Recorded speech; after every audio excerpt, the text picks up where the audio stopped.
আমার বাপ, আপনারা যারা যাও কিছু কম বেশি নেক আমল করেন, সাথে বিড়ি খাইয়া কিন্তু সমান করে লান।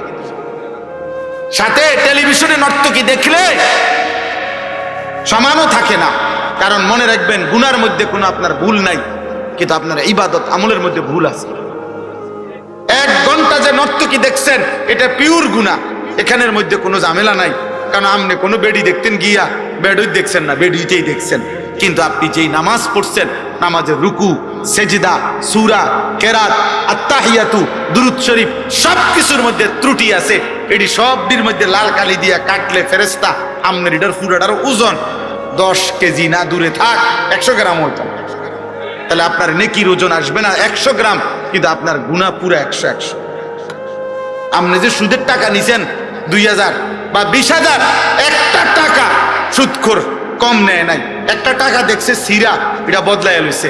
একটা টাকা দেখছে কষ্টে বলা, এটাও বদলায় লইছে। তাইলে আপনি গুনার মধ্যে কোনো ভেজাল নাই, গুনাহ করছেন পিওর, কিন্তু আমল তো করেন নাই পিওর। তাহলে সমান সমান সমান সমান হতো না।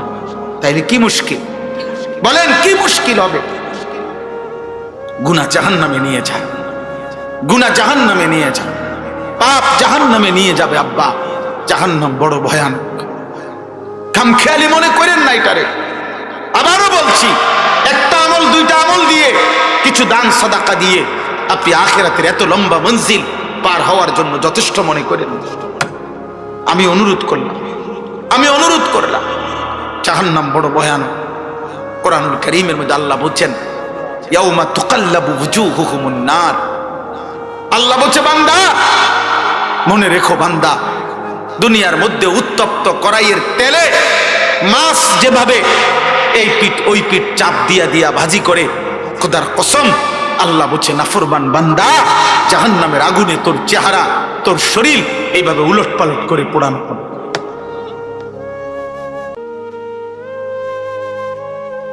ইয়াউমা তুকাল্লাবু ওয়ুজুহুহুমুন নার। দুনিয়া কোনোভাবে চলেই যায় আব্বা, সুখে দুঃখে কোনো না কোনো ভাবে ভাত দুগা খাইলে পার হইয়া যায়। আলুর ভর্তা ডাল দিয়া ভাত খাইলেও পেট ভরে যায়, 10 আইটেমের তরকারি দিয়েও ভাত খাইতে বসলে কিছুক্ষণ পরে পেট ভরে যায়, কিন্তু আখিরাত পার হবে না। ইন্নাল মুজরিমিনা ফি আযাবি জাহান্নাম খালিদুন। আল্লাহ বলেন, পাপী না ফরমান জাহান্নামের আযাবে থাকবে অনন্তকাল। লা ইউফাত্তারু আনহুম ওয়া হুম ফীহি মুবলিসুন। আল্লাহ বলে, জাহান্নামীকে জাহান্নামের আগুন 1 সেকেন্ডের জন্য বিরতি দিবে না। ওয়া হুম ফীহি মুবলিসুন। জাহান্নামের আগুনে জাহান্নামী চির বিমর্ষ মলিন চেহারা নিয়ে পড়ে থাকবে। লক্ষ কোটি বছরে কোনোদিন জাহান্নামের মুখে হাসি ফুটবে না। আল্লাহ বলেন, তালফাহু ওয়ুজুহাকুমুন নার ওয়া হুম ফীহা কালিহুন। আল্লাহ বলে, বান্দা জাহান্নামের আগুনে তোমার চেহারা পোড়ানো হবে, একটা পর্যায়ে চেহারাটা বিভৎস কালো নিকৃষ্ট কুৎসিত হয়ে যাবে। হযরত আব্দুল্লাহ ইবনে মাসউদ রাদিয়াল্লাহু তাআলা আনহু একজন বিখ্যাত সাহাবী, তিনি বলেন, আমি রাসূলুল্লাহ সাল্লাল্লাহু আলাইহি ওয়াসাল্লামকে একদিন নবীজির আদেশে সূরা নিসার 40টা আয়াত তেলাওয়াত করে শুনাইলাম। তো 40 নম্বর আয়াত পর্যন্ত যখন পৌঁছলাম, নবী সাল্লাল্লাহু আলাইহি সাল্লাম আমাকে বললেন, এবার থামো, হাসবুকাল আন। ইবনে মাসউদ, এখন থামো। তিনি বলেন, আমি থামলাম এবং নবীজির চেহারা মুবারকের দিকে তাকিয়ে দেখলাম, ফাইদা আইনাহু তাদরিফান। আল্লাহর নবীর 2 চোখ দিয়ে অঝরে পানি ঝরতেছে, অর্থাৎ তিনি বহুতক্ষণ যাবৎ কোরআন শুনে কাঁদতেছে। হযরত আলী ইবনুল ফুজাইল নামে একজন বড় বুজুর্গ ছিলেন। তিনি একদিন রাত্রিবেলা কোরআনুল কারীমের একটি আয়াত, ওয়াকিফুহুম ইন্নাহুম মাসউলুন, এই একটি আয়াত তিনি তেলাওয়াত করছিলেন আর ভাবতেছিলেন যে আল্লাহ এখানে কি বললেন। এই আয়াতের অর্থ হলো, কিয়ামতের দিন আল্লাহ তাআলা ফেরেশতাদেরকে বলবেন, আমার প্রত্যেকটা বান্দাকে একজন একজন করে আমার সামনে এনে দাঁড় করাও, আমার বান্দার পুরা হায়াতের হিসাব আমি আল্লাহ আজকে নিজেই জিজ্ঞেস করব। হযরত আলী ইবনে ফুজাইল ভাবতেছিলেন যে হায়, আমার রব যখন আমাকে জিজ্ঞেস করবেন আমি কি জবাব দেব। এই কথা ভাবতে ভাবতে ওই রাতেই তিনি বেহুশ হয়ে ইন্তেকাল করছেন। এক আয়াতের ভাবনা ওনারে কবরে নিয়ে গেছে, কবরে নিয়ে গেছে। হযরত উসাইদ ইবনে হুযাইর রাদিয়াল্লাহু তাআলা আনহু একজন সাহাবীর নাম। তিনি একদিন রাত্রিবেলা ওনার ঘরে তাহাজ্জুদের নামাজের জন্য আল্লাহর কোরআন তেলাওয়াত করতেছিলেন, সূরা বাকারা। হঠাৎ উনি দেখলেন যে ওনার ঘরে ঘোড়া বাঁধা ছিল, ঘোড়াটা ছুটাছুটি করতেছে। তখন তিনি নামাজ ছেড়ে দিছেন,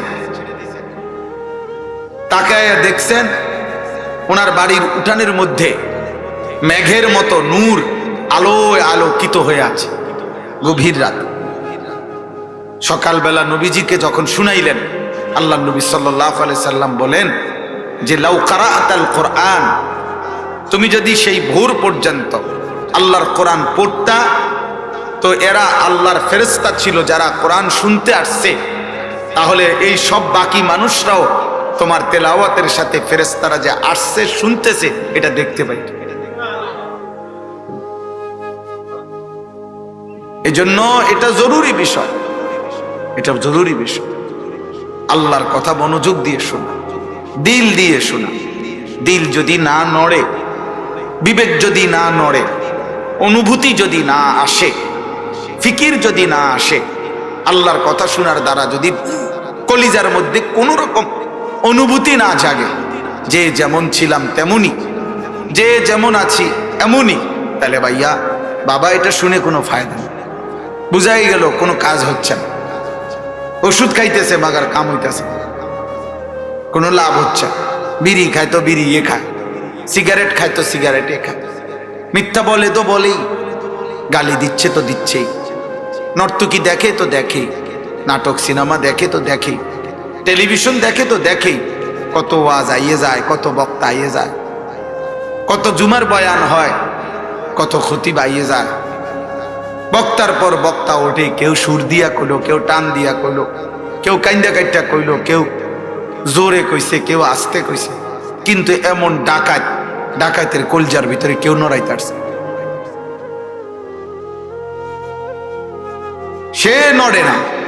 আহা, কিসের বক্তা, কিসের ওয়াইজ, কিসের বয়ান, কিসের নসিহত।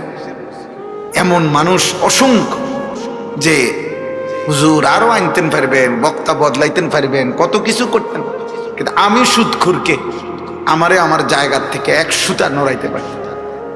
আমি সুদ খামু, আমি কিস্তি নেবই, আমি নর্তকী দেখবই, আমি নাচ গান দেখবই, আমি বিড়ি সিগারেট দেখবই। কইতেন পারেন? বেশিতে বেশি বেশি জোরাজুরি করলে টাকা নিতেন পারবেন, 200 টাকার জাকাত নলে আরো 200 বাড়াইয়া দিলাম, টাকা 500 নলে বাড়াইয়া নেন। কিন্তু আমার খাসিয়ত, অসভ্য অভ্যাস, আমার এটা ছাড়াইতেন। পারলে যদি বেহেস্ত আপনাদের কুলায় শুনলে ইমাম সাহেব হুজুর আপনারা যদি পারেন টাকা বাড়াইয়া নিয়ে যদি বেহেস্ত দিতেন পারেন দিয়েন, নাহলে আর কি করার আছে। হ্যাঁ, অসংখ্য নাফরমানের কলিজা এটা, আমি খুলে দেখাই। ওই মনে করে এই যে হুজুরদেরকে যে টাকা দেই, মসজিদ মাদ্রাসায় কিছু টাকা দেই, এডি দিয়ে এই হুজুররা বেহেস্ত মিল করে দিব ওনারে। কারণ বেহেস্ততে এক এক হুজুর যা যার সুবিধা মতো কিছু কিছু জায়গা টেন্ডার নিয়ে রাখছে, বুঝেন নাই? যে যে কয়জনের টেন্ডার নিছে এই কয়জন দিব। আমি মনে করেন 30 জনের লইছি আগের খতিব হিসাবে, এখনকার খতিব তো আরো 30 জনের ইয়া লইছে, যে যা লইতে পারছি আমরা। খামখেয়ালি মনে করি, আখেরাত খামখেয়ালি। আরে বাবা, এটা মনে রাখতে, দান সাদাকা একটি আমল। আমি এটা খুব শক্তভাবে এই জন্য বলি, বহুত আপনার বড় লোক পয়সাওয়ালা, হ্যাঁ হুজুর এতিমখানায় দিছি 30টা এতিমখানার মধ্যে বছরে মনে 30 লাখ টাকা দিছি হুজুর, দোয়া করবেন। করলাম দোয়া, আগামী বছর আপনি যেন 60 লাখ টাকা দিতেন পারেন। কিন্তু সুদের টাকা, ঘুষ, কিস্তি, লোন, বিড়ি সিগারেট, কথায় কথায় গালি, অবৈধ উপার্জন, এক ওয়াক্ত নামাজ যে পড়েন না, ফজরের নামাজ যে কখনোই পড়েন না, প্রতিদিন যে নর্তকীর নাচ, টেলিভিশনের নাটক, সিনেমায় অসভ্য ছবি দেখেন, এগুলো সব এই 30 লাখ টাকার ভিতরে নাকি? কথা বলেন না কেন? এগুলো সব এই 30,000 টাকার ভিতরে। তাইলে এটা বুঝতে শিখেন। দান সদাকা একটি আমল, নামাজ একটি আমল, রোজা একটি আমল, হজ একটি আমল, যাকাত একটি আমল, জিকির একটি আমল, কোরআন তিলাওয়াত একটি আমল। জান্নাতে যাইতে হলে সব কি করতে হবে? দুনিয়ায় 2-4টা ভালো কাজ করলে জনদরদি হওয়া যায়, এটা খুব সহজ। সমাজসেবক হওয়া খুব সহজ।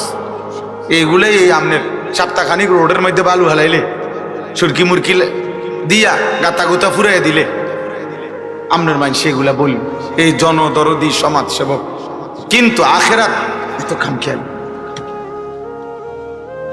আখেরাত এত খামখেয়ালি। আখেরাত মামুলি না আব্বা, শুধু কয় টাকার দান সাদাকা নয়। আখেরাত মানে পুরা জিন্দেগির হিসাব, রাতের হিসাব, দিনের হিসাব, সকাল দুপুর হিসাব, এক এক সেকেন্ডের হিসাব। আন উমরিহি ফিমা আফনাহু, আল্লাহ বলবেন বান্দা বলো আমার দেওয়া হায়াত কোথায় শেষ করেছো। ওয়া আন শাবাবিহি ফিমা আবলাহু, বলো না বান্দা আমার দেওয়া যৌবন কোথায় শেষ করেছো। ওয়া আন মালিহি, আমার দেওয়া বান্দা বলো একটা একটা সম্পদ টাকা কোত্থেকে উপার্জন করেছো এবং বলো কোথায় ব্যয় করেছো। ক্রেডিট ডেবিট মিলাই দিতে হবে। আয় কিভাবে সেটাও বলতে হবে, ব্যয় কিভাবে সেটাও বলতে হবে।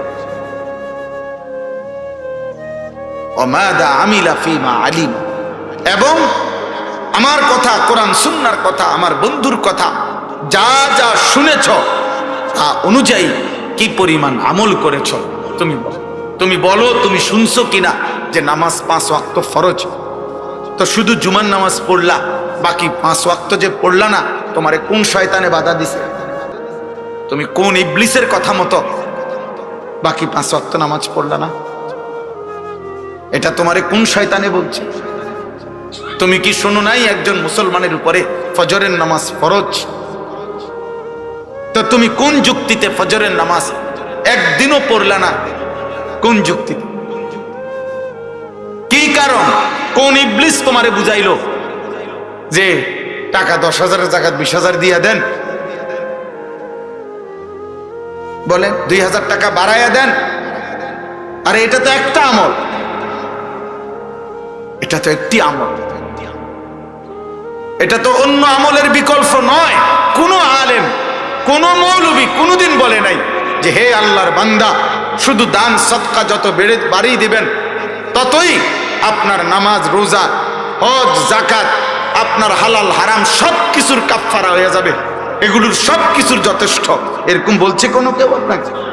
আপনি কোন যুক্তিতে বুঝতে? এই জন্য দুনিয়া সহজ মেয়ে খাওয়ানোর তুমি ওষুধ খাওয়ানো আরো ভালো।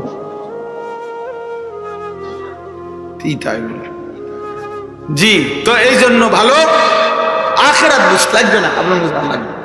তো এই জন্য বললাম এটা জরুরি। আব্বা আমি 10 বছর এই মসজিদে আমার কমপক্ষে মুসল্লিদেরকে আল্লাহর কাছে আমি বলতে পারবো ইনশাআল্লাহ, আমার আমল নামা চেক করলে আমি আমার মুসল্লিদেরকে শতবার বলে গেছি। আমি বলেছি যে কোরআন শরীফ যার অশুদ্ধ তার নামাজ হয় না। আমি শতবার বলেছি আপনাদেরকে, আমি কোন সময় তোমার প্রিয় মানুষ না, আপনাকে মিথ্যা আশ্বাস দেব আখিরাতের ব্যাপারে। আল্লাহ তাআলা হাসরের দিন আমার ঘাড় ছিঁড়ে ফেলবে, আমার ঘাড়। আপনার হারাম টাকা কবুল হয় না, আমি এটা না বললে, সুদের টাকা দান করিলে কবুল হয় না, ঘুষের টাকা দান করলে কবুল হয় না,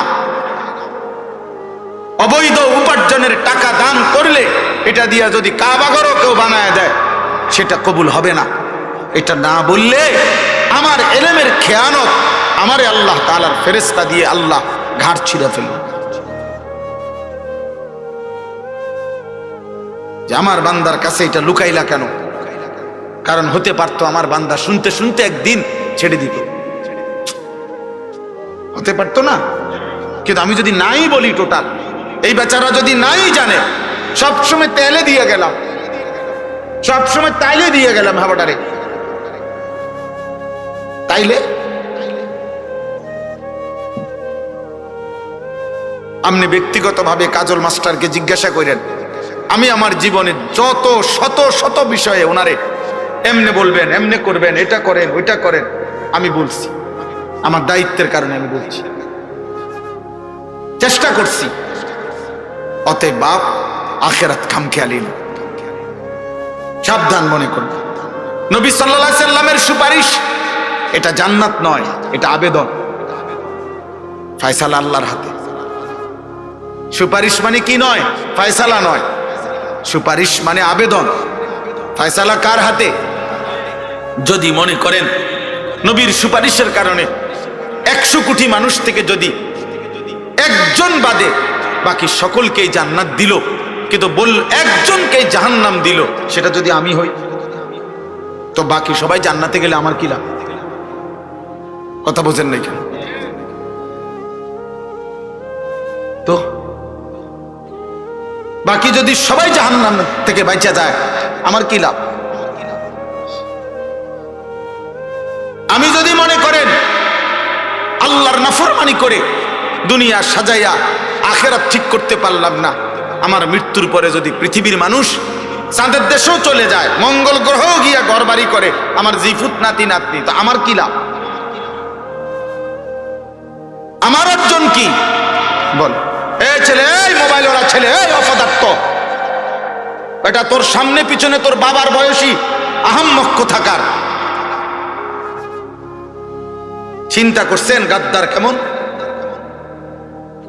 কোনো লজ্জা শরম নাই, কোনো হায়া বিবেক বলতে কিচ্ছু নাই, কিচ্ছু। নতুন প্রজন্মকে সবাই ছেড়ে দিছে। এই 16, 18, 20 বছরের ছেলেদেরকে গোটা দেশ ছেড়ে দিছে, এদের গোটা ফ্যামিলি ছেড়ে দিছে। এই সমাজের কেউ এদেরকে নিয়ে পাবে না। এরা মন মতো খায়, মন মতো ঘুমায়, মন মতো পেশাব করে, যেখানে মন চায় রাস্তার পাশে, যেখানে মন চায় নারী দেখে, ছবি দেখে, চুল যেমন পারে মন চায় মুশরিকের মতো, বেঈমানের মতো। আল্লাহ নাই, রাসূল নাই, সেজদা নাই, গোলামি নাই, আহারে কোরআন নাই, জিকির নাই, তেলাওয়াত নাই, কবর কোথায়, মৃত্যু কোথায়, আখিরাত কি, কিচ্ছু জানে না, কিচ্ছু জানে না। সব অভিভাবক ছেলে মেয়ে, ছেলের সাথে সম্পর্ক শুধু এতটুকুই, টাকা পয়সা রোজগার করে কিনা, টেনশন একটাই, পয়সা রোজগার করলে আর কোনো চিন্তা নাই। এবার হেতে আল্লাহ খোদা মানুক বা না মানুক, হালাল না হারাম, চরিত্র আছে না নাই, এটা কিছু আমার দরকার নাই, টাকা তো দিচ্ছে। আর টাকা না দিলে অভিযোগের আর শেষ নাই। ফুত মানুষ করে আইস বেইজ্জতি করলো আমারে, তে আমারে কষ্ট দিল, কি সে টেহা দেয় না, অসন্তুষ্টি বাপের। এবার ফতে গাডে সাধু আনে, জায়গায় জায়গায় অভিশাপ দেয়, তার উপরে খোদার গজব করুক, তেরে আমি মানুষ করলাম আর তে অন আমার ছিলেন না, মানে টাকা দেয় না। তা এখন টাকা দেয় না, টাকা দিলে মানুষ সন্তুষ্ট, টাকা না দিলে অসন্তুষ্ট। আহা, এই ছিল বাবা সন্তানের সম্পর্ক, টাকার ভিত্তিতে। এটাই কথা। স্বামী স্ত্রীর সম্পর্ক এটাই, বাবা সন্তানের সম্পর্ক এটাই, মা সন্তানের সম্পর্ক এটাই। বলেন বাবা,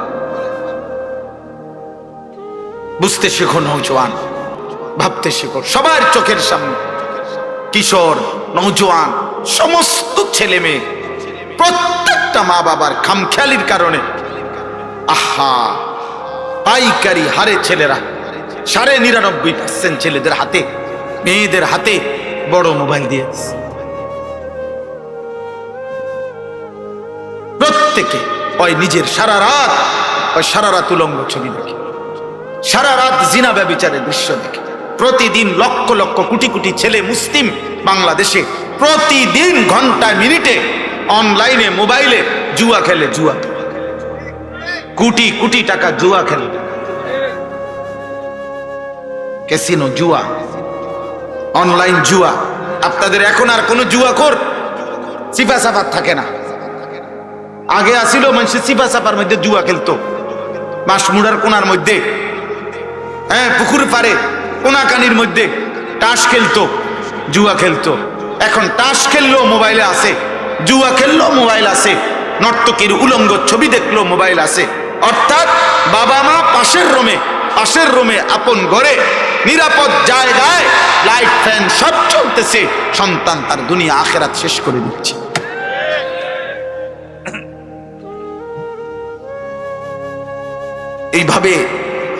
এইভাবে মুসলিম পরিবার হয় না, এইভাবে হয় না। এই জন্য আমি বললাম আপনাদের কাছে, আমার মূল প্রথম কথা শুরু এটা থেকে, তাইলে আখেরাত, আখেরাত। দুনিয়া হিসাব মিলাইয়েন না, দুনিয়া সবাই ভালো আছে, এই একভাবে না একভাবে প্রয়োজন পূরণ হয়েই যাচ্ছে। হাজার কোটি টাকার মালিক যে, তার যা চাহিদা পূরণ হয়, এই দিন মজুরের চাহিদাও, হ্যাঁ, তার গাড়ি সব কিছু লোনের উপর, পুরা বডিটা লোনের উপর। অতএব দুনিয়া প্রত্যেকেই কম বেশি ধাক্কাধাক্কি, অভাব, টানাটানি, পেরেশানি, এই নিয়েই দুনিয়া, এই নিয়েই দুনিয়া। জান মাল, ইজ্জত, আব্রু, কোনো কিছুর যথোপযুক্ত নিরাপত্তা নাই, নাই। কারণ আমাদের গুনাহ, আমাদের গুনাহ। প্রতিদিন বাংলাদেশে আপনারা যদি ইনসাফের দৃষ্টিতে বিবেক দিয়ে যদি ভাবেন, দেখেন দেশের চরিত্রহীনতা, পরকিয়া, হারাম আসক্তি, ছেলে পেলেদের অবাধ মেলামেশা, নারী পুরুষের অবাধ মেলামেশা, আর বাজারে মার্কেটে নারীদের অবাধ হাঁটা চলা, জাতির অবস্থা, দেশের অবস্থা, যুব সমাজের অবস্থা দেখেন আপনারা দেখেন। আমি নিজে পত্রিকা ওই দিন পড়ছি, গত 1 বছরে লিখছে পত্রিকার রিপোর্টে, গত 1 বছরে বাংলাদেশে 24 এবং 25 সালে এই 1 বছরের ব্যবধানে বিগত 10 বছরের চাইতেও বেশি HIV আক্রান্ত রোগী, মানে এইডস আক্রান্ত রোগী 10 বছরের চাইতে বাংলাদেশে বেশি বেড়ে গেছে। আমি নিজে পড়ছি, যেটা যৌনতার কারণে, হারাম মেলামেশার কারণে, অবাধ যৌনাচারের কারণে, জিনা ব্যভিচারের কারণে হচ্ছে। এবং সেখানে উনি লেখছে, রিপোর্টার, যে উনি প্রায় 11টা হসপিটালের বর্তমান রোগী যারা চিকিৎসাধীন এইডস আক্রান্ত, তাদের রিপোর্ট দিয়ে বলছে এর মধ্যে বেশি অংশ, উনি বলছেন রিপোর্টার, কিশোর, 16-18 বছরের ছেলে মেয়ে। এবং আরো আশ্চর্য লিখছে ওই রিপোর্টার, যে আরো অবাক করা বিষয় হলো বিশাল একটা অংশ ছেলে, অর্থাৎ যারা সমকামী, যারা নিজেদের মধ্যে অপকর্ম করে রোগাক্রান্ত। তার মানে নারী দেখতে দেখতে, মোবাইলে সারা রাত উলঙ্গ ছবি দেখতে দেখতে এই কুত্তার মতো হয়ে যায়। এইবার আর তার যৌন চাহিদা পূরণের জন্য এই জানোয়ার যেখানে যা পায় সেখানেই ধরে ফেলে। কারণ তার তো কোনো অভিভাবক নাই, তার তো দেখার মতো কেউ নাই, তাকে তো কেউ ধরে রাখে নাই, তার মার তো খবর নাই, তার বাবারও তো খবর নাই। বাবার চোখের সামনেই তো তার চুল মুশরিকের মতো, বাবার চোখের সামনেই তো তার সন্তান 365 দিনে কোনোদিন ফজরের নামাজ পড়ে নাই। তাইলে ও আল্লাহ চিনবে কেমন? ও মানুষ হবে কিভাবে? ও আখলাক চিনবে কিভাবে? গুনার স্বভাব এটা, খোদার কসম, গুনাহের এটা স্বভাব ছেড়ে দিলে করতেই থাকে। প্রত্যেক যুগে বুজুর্গানে দ্বীন বলছেন, এক কাজ করার জন্য মনের উপরে চাপ দিতে হয়, মানুষের মনের চাহিদা মানুষকে গুনাহ করতেই প্ররোচিত করে। এজন্য আমল করতে হইলে, নেক কাজ করতে হইলে জোর করতে হয়। এমনি সাইয়া তখন বেরিয়ে এটা সহজ, কিন্তু চোখ নামানো কঠিন। এমনি ঘুমায় তখন 9টা পর্যন্ত এটা সহজ, কিন্তু ফজরের নামাজের জন্য উঠা কঠিন। এমনি যা পাইলাম সব নিলাম এটা সহজ, কিন্তু শুধু হালালের উপরে সন্তুষ্ট থাকা এটা কঠিন। এই জন্য নফসের চাহিদা, মানুষের মনের চাহিদা মানুষকে সারাক্ষণ গুনাহ করায়। এই জন্য আপনাদেরকে বলি, বাবা আপনারা যারা আপনাদের ছেলেদেরকে তার হাতে ছেড়ে দিছেন, মেয়েদেরকে তার হাতে ছেড়ে দিছেন, ওর মতো ও বড় হইতেছে, ওর মতোই ও খাইয়া পইরা মোবাইলে, নারীতে, ছবিতে, বন্ধুদের আড্ডায় বড় হইতেছে। আল্লাহর কসম এরা মানুষ হয়ে ঘরে ফিরবে না, অমানুষ হয়ে ঘরে ফিরবে। হ্যাঁ, এটাই বাস্তবতা, এটাই সত্য।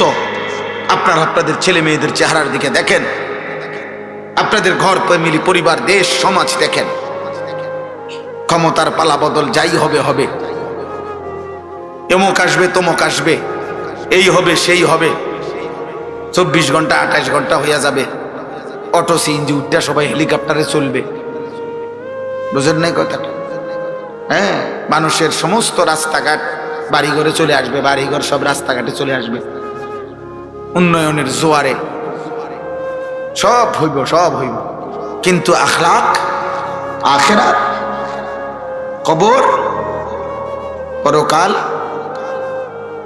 আল্লাহর সামনে দাঁড়ানো, তার জন্য চারিদিকে কোনো আয়োজন নাই। বরং প্রত্যেকেই হুজুরদের প্রতি বিরক্ত।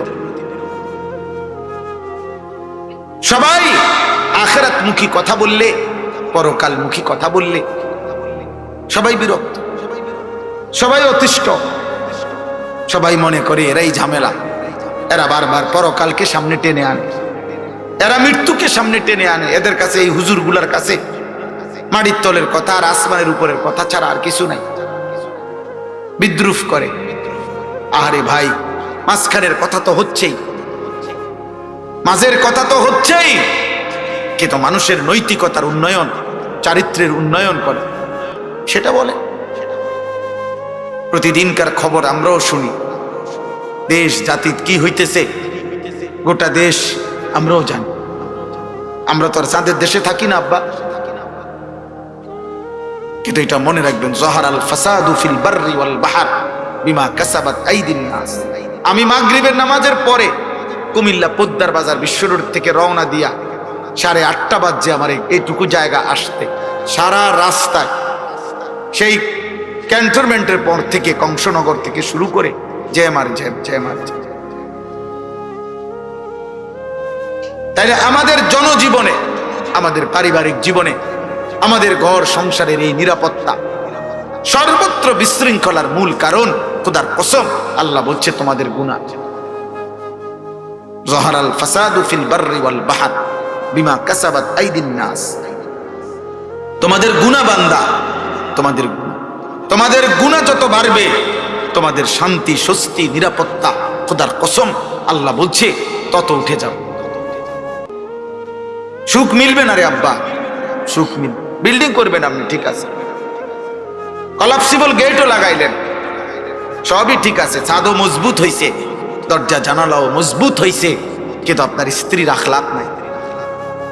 তাইলে আপনার জীবনের সুখ কোথায়?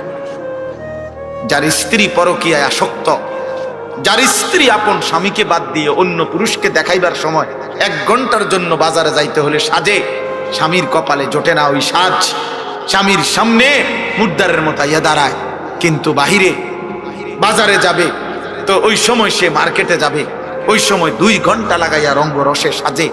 তাহলে এই নারী তো স্বামীতে তৃপ্ত না, এই নারী তো পরপুরুষে তৃপ্ত। ওই ঘর জাহান্নামের ঘর ছাড়া আর কিছু না।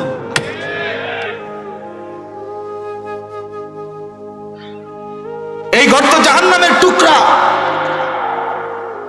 যার ছেলে নামাজ পড়ে না, মেয়ে নামাজ পড়ে না, যার ঘরের কেউ খোদার 365 দিনে ফজরের নামাজ পড়ে না, যে ঘরে ঘুমায় 6 জন সকালে উঠে না একজনও, যে ঘরে ঘুমায় 6 জন আল্লাহর কোরআন পড়তে পারে না একজনও, এই জীবন শান্তি আসবে না, আসবে না রে বাপ। এই হেন্দিয়া ধরলে হেন্দিয়া সিরা যাব, হেন্দিয়া ধরলে হেন্দিয়া সিরা যাব। রাস্তার এই সাইডে ডালাই হয়, এই সাইডে ডালাই উঠতে যায়। আমাদের জনজীবন, আমাদের ব্যক্তি জীবন, পারিবারিক জীবন, সুখের সব আয়োজন সুন্দর, স্বস্তিময়, নিরাপদ করতে হলে আল্লাহ তাআলা বলছে বান্দা গুনাহ ছাড়তে হবে, পাপ ছেড়ে দিতে হবে। গুনাহ আমরা জানি, গুনাহ ছেড়ে দিতে হবে। নবী সাল্লাল্লাহু আলাইহি ওয়াসাল্লাম বলছেন ওয়া ইন্নাল ফুজুরা ইয়াহদি ইলান নার। আল্লাহর নবী বলছেন উম্মত, প্রত্যেকটা গুনাহ তোমাদেরকে জাহান্নামের দিকেই টেনে নিয়ে যাবে। গুনার শেষ ঠিকানা জাহান্নাম। প্রতিটা গুনার ওই পিঠে আগুন আছে। প্রতিটা মিথ্যা, চুরি, ডাকাতি, জিনা, ব্যভিচার, মদ, জুয়া, নাচ, গান, হারাম যত আয়োজন, খোদার কসম ওই আয়োজনের সৌন্দর্য না, ওই আয়োজনের মধ্যে আগুন জ্বলে। এজন্য বেহায়া নর্তকীর হাসির মধ্যে হাসি নয়, ওটা আগুন জ্বলে। বেপর্দা নারীর শরীরে আপনার সাজসজ্জা নয়, বরং আগুন জ্বলে, আগুন, আগুন জ্বলে। সুদের টাকায় আগুন জ্বলে, ঘুষের টাকায় আগুন জ্বলে, কিস্তির টাকায় আগুন জ্বলে, 2 নম্বরই টাকায় আগুন জ্বলে, আগুন জ্বলে। সুখ আসবে না, স্বস্তি আসবে না, নিরাপত্তা আসবে, নিরাপত্তা আসবে। গুনাহ ছেড়ে দিতে হবে, আমিও আপনিও, সবাই সবাই। ওয়াজারু যাহিরাল ইসমি ওয়া বাতিনা। আল্লাহ বলছে বান্দা প্রকাশ্য গুনাহ ছেড়ে দাও, গোপন গুনাহ ছেড়ে দাও। আল্লাহ বলছেন ওয়ালা তাকরাবুল ফাওয়াহিশা মা যাহারা মিনহা ওয়া মা বাতান। আল্লাহ বলছে বান্দা প্রকাশ্য ব্যভিচার, অশ্লীলতার কাছেও যেও না, গোপন অশ্লীলতার কাছেও যেও না। কোরআনে আল্লাহ বারবার বলছে গুনাহ ছেড়ে দাও। আমি এই হাদিস পড়ছি, নবীজি বলছেন ইত্তাকিল মাহারিম তাকুন আবাদান নাস। আমার উম্মত গুনাহ ছেড়ে দাও, হারাম ছেড়ে দাও, তুমি হবে সর্বশ্রেষ্ঠ ইবাদতওয়ালা, আল্লাহওয়ালা। এক মুমিনের প্রথম ডিউটি কি? গুনাহ বর্জন। দ্বিতীয় ডিউটি আদেশ পালন। প্রথম কাজ একজন মুসলমান মুমিনের প্রথম কাজ হলো গুনাহ বর্জন, দ্বিতীয় কাজ আদেশ পালন। এজন্য হাদিসের মধ্যে আছে নবী সাল্লাল্লাহু আলাইহি সাল্লাম বলেন আমি কিছু বললে আদেশ তোমরা তোমাদের সাধ্য দিয়ে তা পালন করো, কিন্তু কিছু নিষেধ করলে তা শতভাগ বর্জন করো। মিথ্যা বলবা না একজনও, চুরি, জিনা, ব্যভিচার, হারাম উপার্জন করবা না একজনও, ইবাদত করবা সাধ্য মতো। কেউ দিবে 10 টাকা, কেউ দিবে 10,000 টাকা সাধ্য মতো। কেউ পড়বে 2 রাকাত নফল, কেউ পড়বে 10 রাকাত নফল সাধ্য মতো। কেউ রাখবে 2টা নফল রোজা, কেউ রাখবে 20টা নফল রোজা। সাধ্য মতো করো, সাধ্য মতো, সাধ্য মতো। কেউ পড়বে 3 বার সুবহানা রাব্বিয়াল আযীম, কারো সময় আছে কেউ 7 বার পড়ুক, কেউ 9 বার পড়ুক, কেউ 11 বার পড়ুক। তো রাত লম্বা সেজদা দাও সাধ্য মতো। মানে আদেশ পালন করো সাধ্য মতো, কিন্তু নিষেধ বর্জন করো পুরা মতো, পুরা মতো, পুরা সাধ্য মতো না। মিথ্যা বলা, চুরি করা, জিনা করা, ব্যভিচার করা, মদ খাওয়া, জুয়া খেলা, ওজনে কম দেওয়া, ধোকাবাজি, বেহায়াপনা, বেপরদিগি, আব্বা 50-50 কোনো অনুমতি নেই, কোনো অনুমতি নেই। আমার জন্য নাই, আপনার জন্য নাই। গুনাহ শতভাগ ছেড়ে দিতে হবে, এটাই মুমিনের জীবন। আমাদের প্রথম ডিউটি, আমরা মুসলমান, আমাদের প্রথম দায়িত্ব তাকওয়া। তাকওয়ার প্রথম অর্থ গুনাহ বর্জন, এরপরের দ্বিতীয় অর্থ হলো আদেশ পালন। আপনারা আমি উদাহরণ দিই, তাহলে আরো সহজে বুঝবেন। একজন ব্যক্তির নামাজের ওয়াক্ত হয়েছে, কথা বুঝেন, এখন তার উপরে নামাজ পড়বে সে, কিন্তু তার এই কোমর থেকে নিয়ে আপনার এই হাঁটু পর্যন্ত, নাভি থেকে হাঁটু পর্যন্ত সতর ঢাকা, এটা হলো ফরজ। সতর ঢাকাটা কি? মনে করেন এটা খোলা, এটা খোলা, এটা খোলা রাখা, এটা হলো গুনাহ। আর নামাজ পড়া এটা হলো নেকি। এখন এই দুইটা মুখোমুখি, অর্থাৎ তার সতর খোলা, আবার তার নামাজের ওয়াক্ত। তাহলে এখন আগে তার দায়িত্ব কি?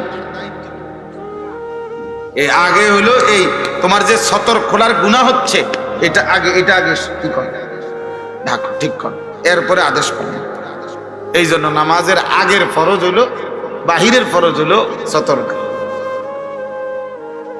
ঢাক, গুনাহ আগে বর্জন কর, এরপরে আদেশ পালন কর। আগে ঝংকার সরাও, এরপরে রং লাগাও। আগে কুত্তা সরাও, এরপরে ভিক্ষা দাও। আগে ক্ষতি সরাও, আগে গুনাহ বর্জন করো। গুনাহ সুখ আসবে না, স্বস্তি আসবে না, নিরাপত্তা আসবে না। গুনাহ ছেড়ে দিতে হবে। আমিও, আপনিও, সবাই ওয়াজারু যাহিরাল ইসমি ওয়া বাতিনা। আল্লাহ বলছে বান্দা প্রকাশ্য গুনাহ ছেড়ে দাও, গোপন গুনাহ ছেড়ে দাও।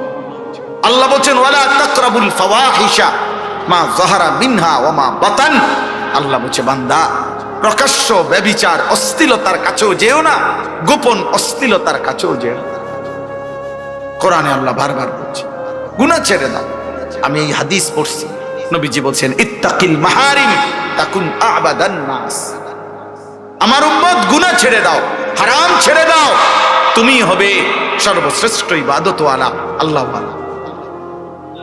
এক মুমিনের প্রথম ডিউটি কি? গুনাহ বর্জন। দ্বিতীয় ডিউটি আদেশ পালন।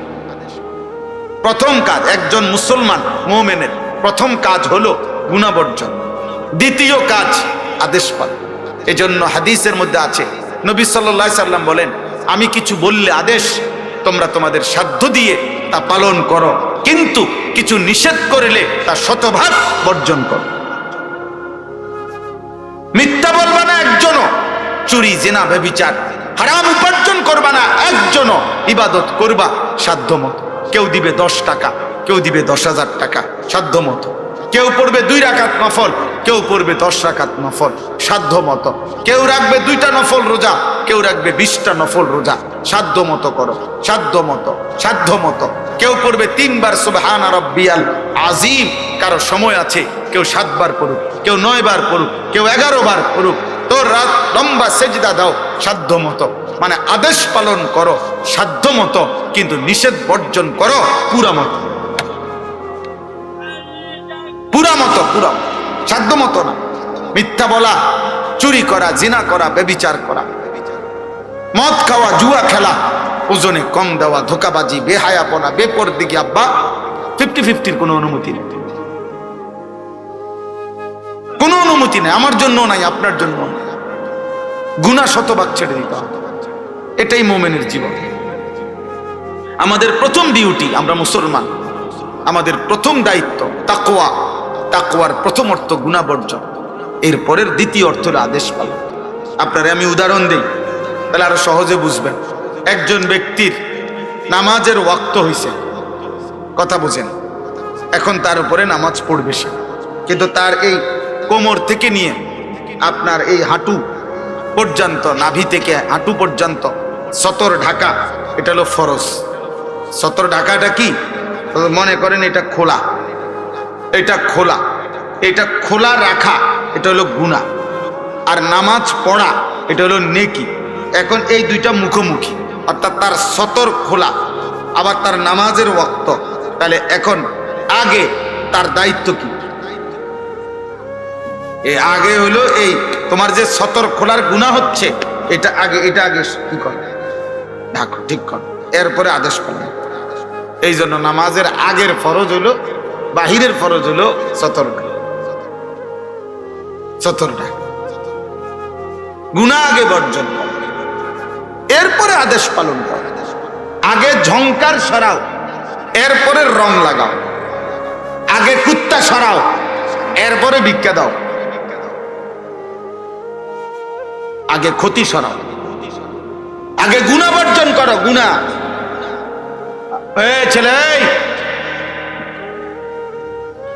ছেলে তোমরা এখানে নামো।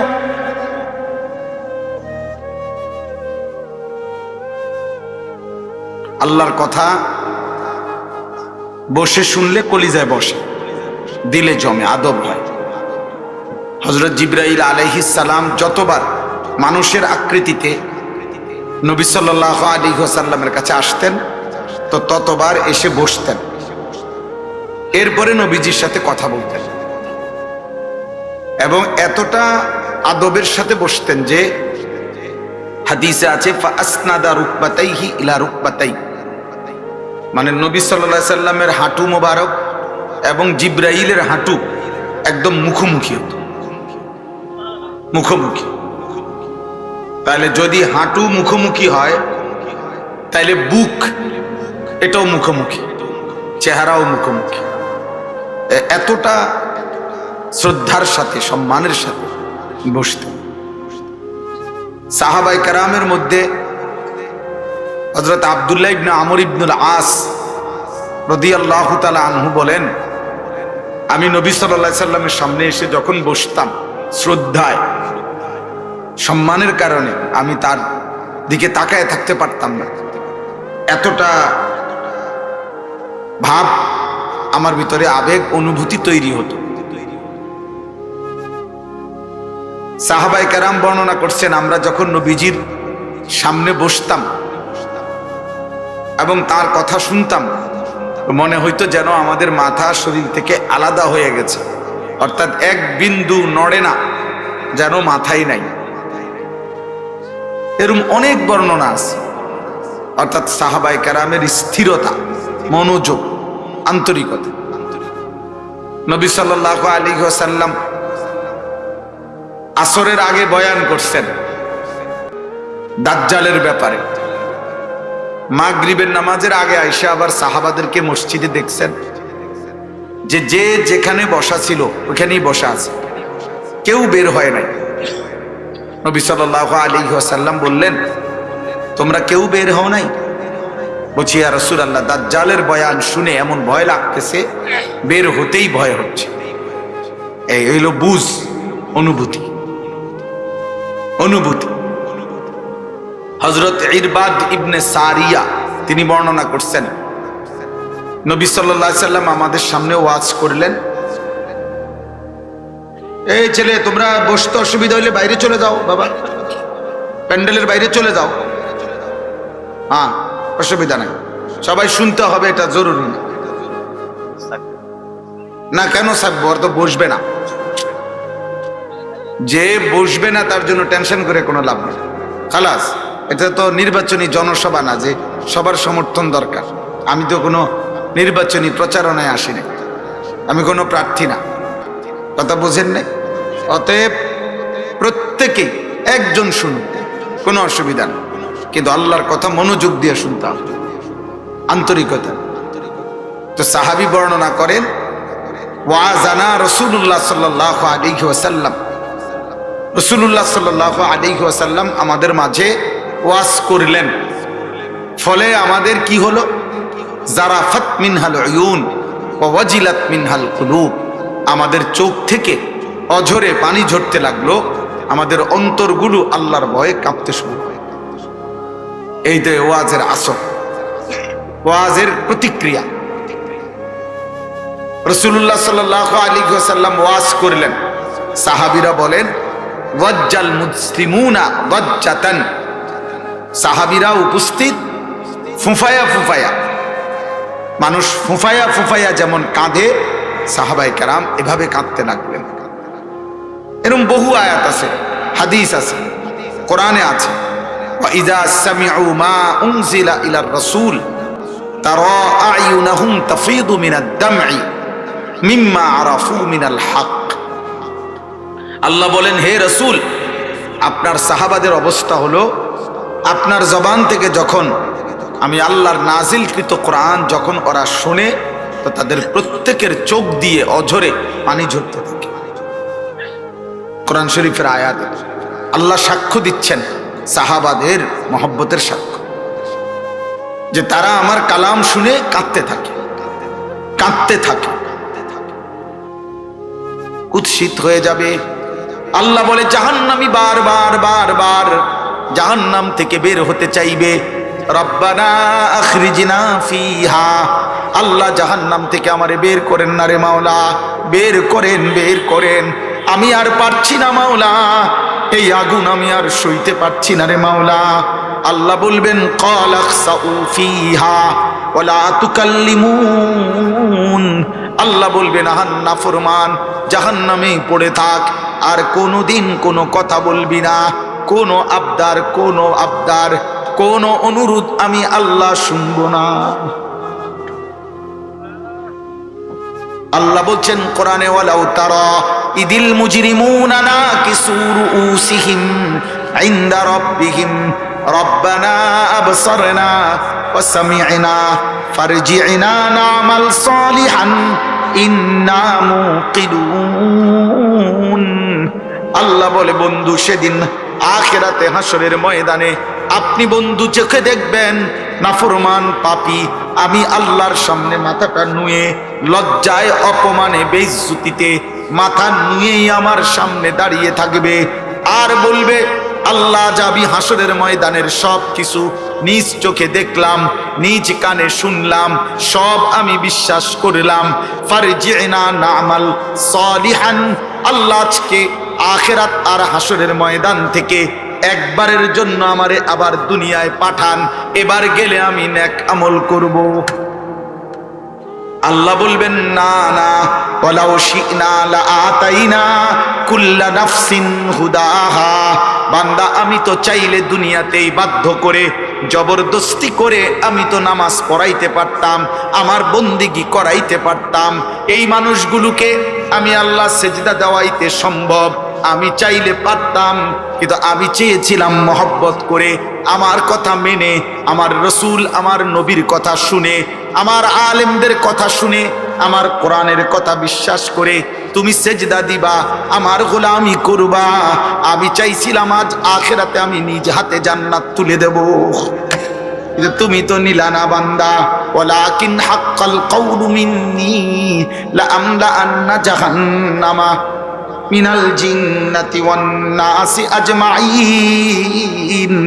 আল্লাহ বলে আজকে চূড়ান্ত ফয়সালা না ফরমান, আজ আমি তোর মতো নাফরমান জিন আর মানুষ দিয়ে আমার জাহান্নাম পূর্ণ করব,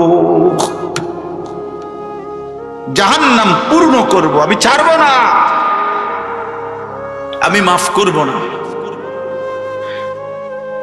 আজ আমি মাফ করব না রে বান্দা, আজ আমি বিচার করব। জন্য আবারও বলছি আব্বা, আবারও বলছি, সুপারিশ মানে নবীর ফয়সালা না, আল্লাহর হাতে ফয়সালা।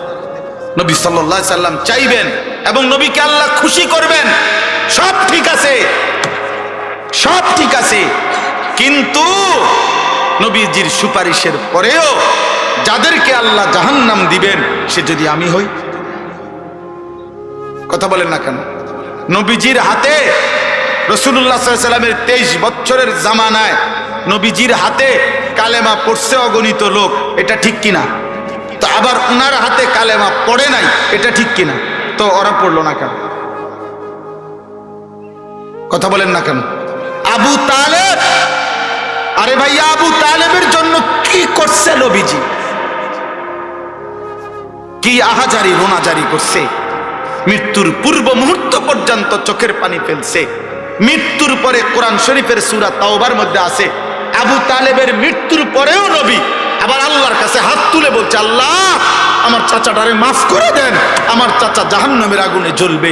আল্লাহ আমি এটা মাইনা নিতে পারি না। আসমানওয়ালা আল্লাহ কোরআনের আয়াত নাজিল করছে, বন্ধু হাত নামান, আমি মাফ করব না। নামান, নামান, খোদার কসম এটা কোরআন শরীফের আয়াত, হাত নামান, আমি মাফ করব না রে বন্ধু। কার হাত নামাইছে? কার হাত বুঝছেন? কার হাত? আপনি বুঝছেন উনি কেডা? আপনি বুঝেন উনি কে? আল্লাহর কি হয় জানেন? কলজাটা, কলজা,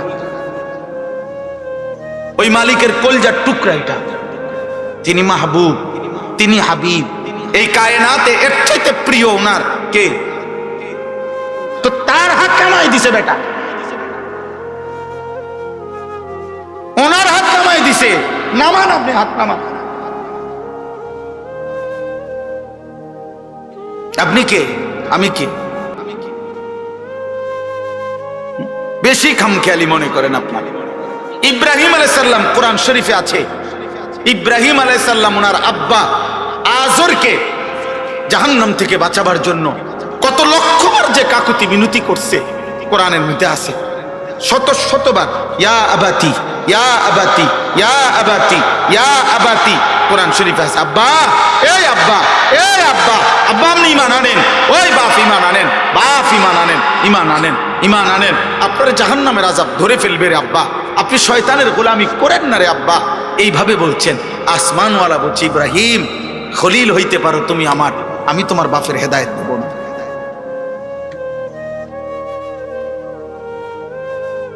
তোমার হাতে বহু লোকের কালেমা পড়ছে, কিন্তু এটাও আমার ইচ্ছা, আর ওরে আমি হেদায়েত দেব না, এটাও আমার ইচ্ছা। তো যেই ইব্রাহিমের হাতে তার পিতা কালেমা পড়লো না, আবার সেই ইব্রাহিমের মাত্র 12 বছরের ছেলে ইসমাইল ওরে যখন আল্লাহর কথা বলছে, স্বপ্নে দেখছি তোমারে জবাই করতেছি, তুমি কি কও বলো বাবা। সন্তান বলতেছে, আব্বা আমি আমার মালিকের ফয়সালায় রাজি আছি। তাইলে 12 বছর বয়সের ছেলেটাকে আল্লাহ চিনাইলো কে, আর 60 বছরের বাবাকে আল্লাহ চিনাইলো না? সব কার ফয়সালা? আবারও বলছি, খামখেয়ালি করবেন, খামখেয়ালি করেন। একজন মুসলমান আখেরাত, আখেরাত গুনাহ থেকে বাঁচেন, গুনাহ থেকে বাঁচেন, এই গুনাহ থেকে বাঁচেন। ইমাম সাহেব হাত উঠাইলে আমাদের জাহান্নাম মাফ, না না, ইমাম সাহেবের আব্বার সম্পত্তি না। আপনার মরার পরে আপনার গোস্ত 60 কেজি, আর ফার্মের মুরগা 40টা, আর আপনার কি 30 কেজি ডাই, আর গ্যারাম চুক্তি 300 মানুষের ভাত খাওয়াইয়া আপনি বেহেস্তে যাইবেন গা। কত খরচ হয়েছে? 1 লাখ। 1 লাখ টাকা দিয়ে বেহেস্তের দাম দিয়ে দিলেন। 1 লাখ টাকা দিয়ে আপনার বাবার বেহেস্তের বুঝ করে দিলেন। জান্নাতের দাম 1 লাখ টাকা, জান্নাতের দাম 1 লাখ টাকা। হ্যাঁ, জান্নাত কি 2টা রুম আর একটা বারিন্দা, এটাই তো জান্নাত নাকি? তাইলে বলেন, আপনারা বলেন। হযরত নূহ আলাইহিস সালামের কথা মনে করেন, কোরআন শরীফে আছে। নূহ আলাইহিস সালাম আল্লাহর কাছে বলছে, মাওলা আজ 950 বছর আমি আপনার বান্দাদেরকে জাহান্নাম থেকে বাঁচাইতে চাইছি রে মাওলা।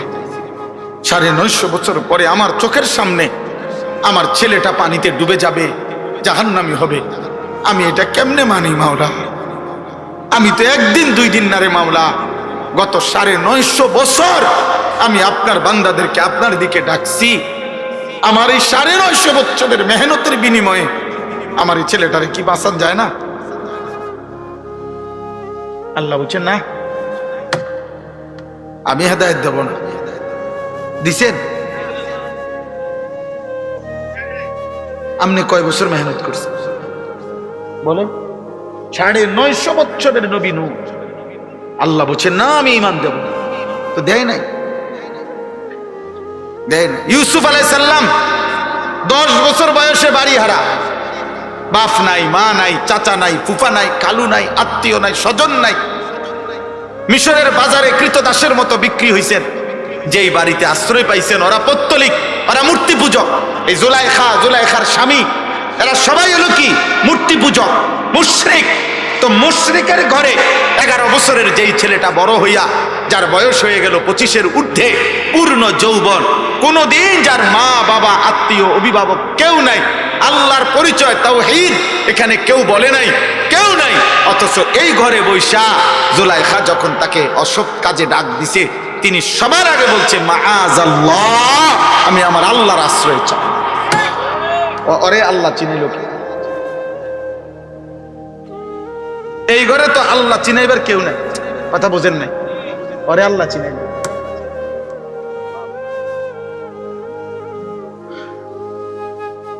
বলে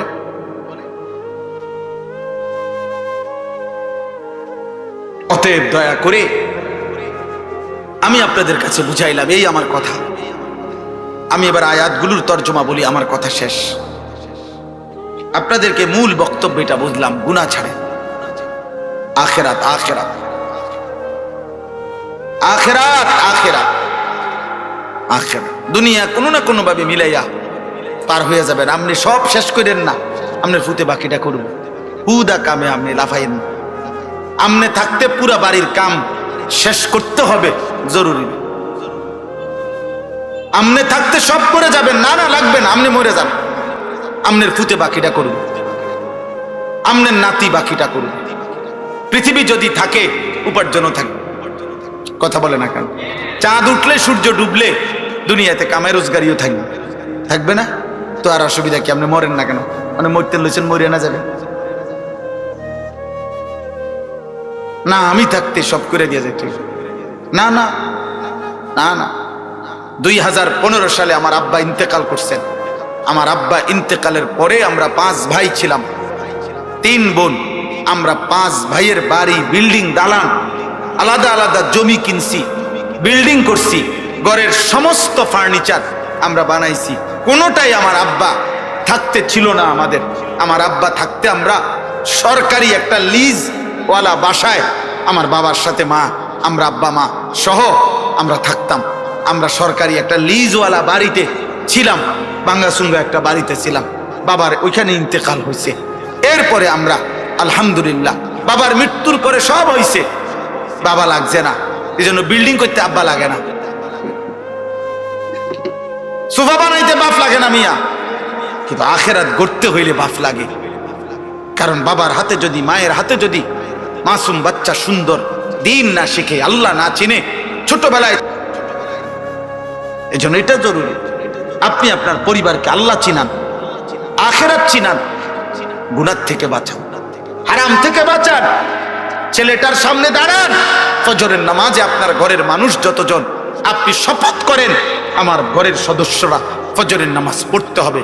প্রয়োজনে যুদ্ধ হবে, প্রয়োজনে স্ত্রী গোসা হবে, প্রয়োজনে আপনার 16 বছরের ছেলেটা আপনার ঘর থেকে বের হয়ে যাবে, তারে ধাক্কা দিয়ে বাইর করে দেন। তুই আল্লাহর দুশ্মন, তুই নবীর দুশ্মন, তুই আমার মালিককে সেজদা করস না, তোর মতো নাফরমানের জন্য খাবারের লোকমা আমি কেন উপার্জন করবো বেটা?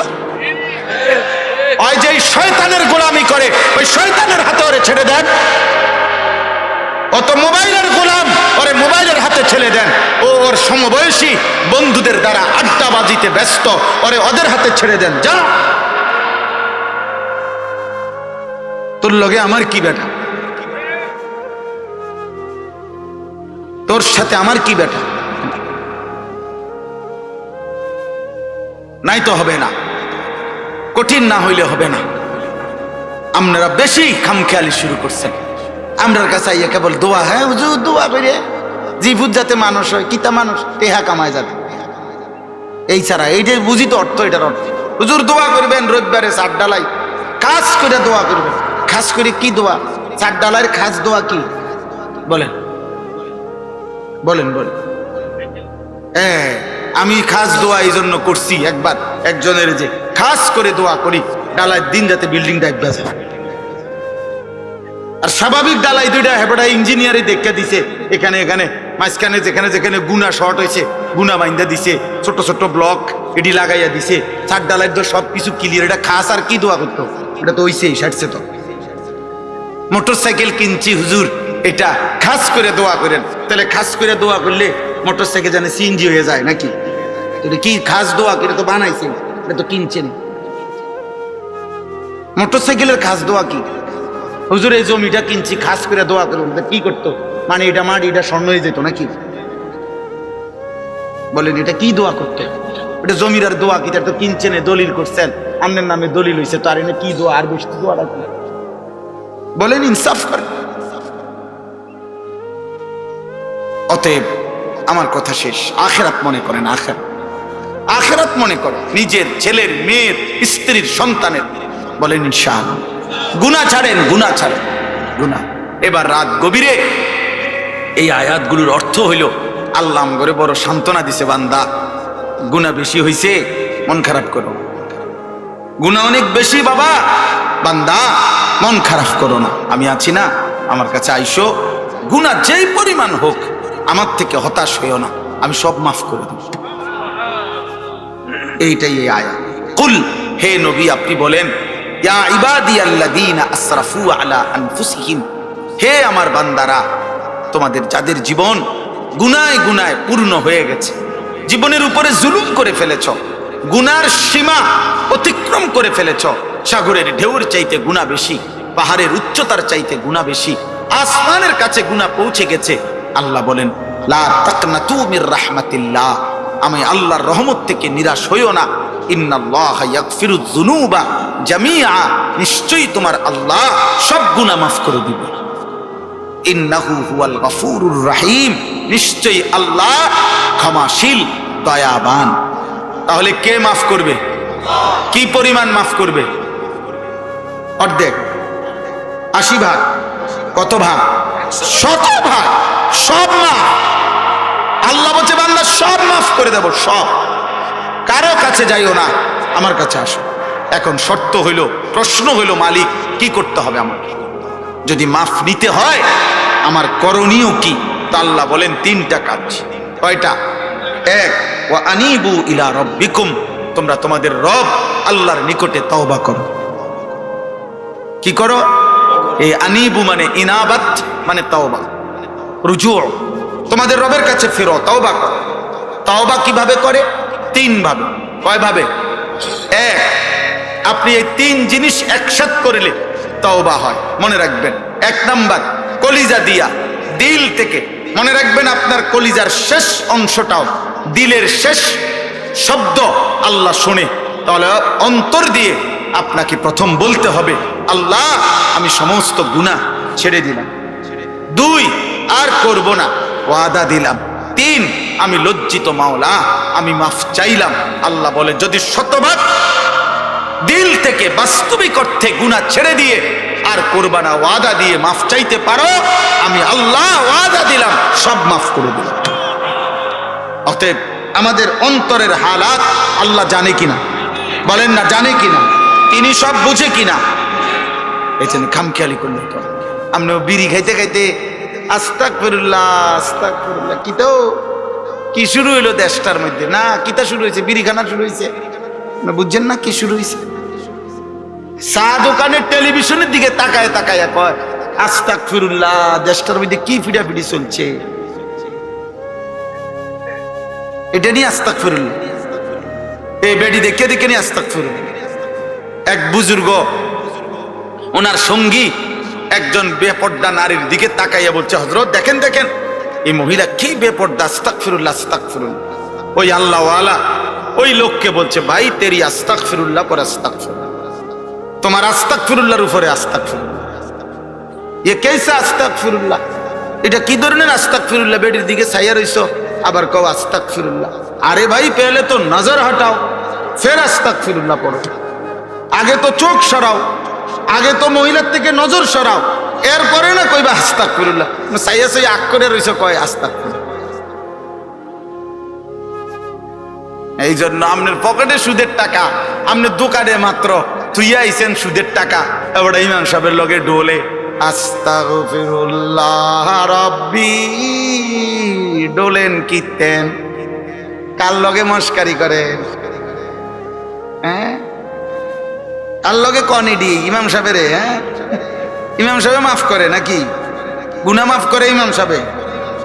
তো যিনি মাফ করে উনিয়া দোকানে টেহারি দেখছে না, কথা বুঝেন নাই?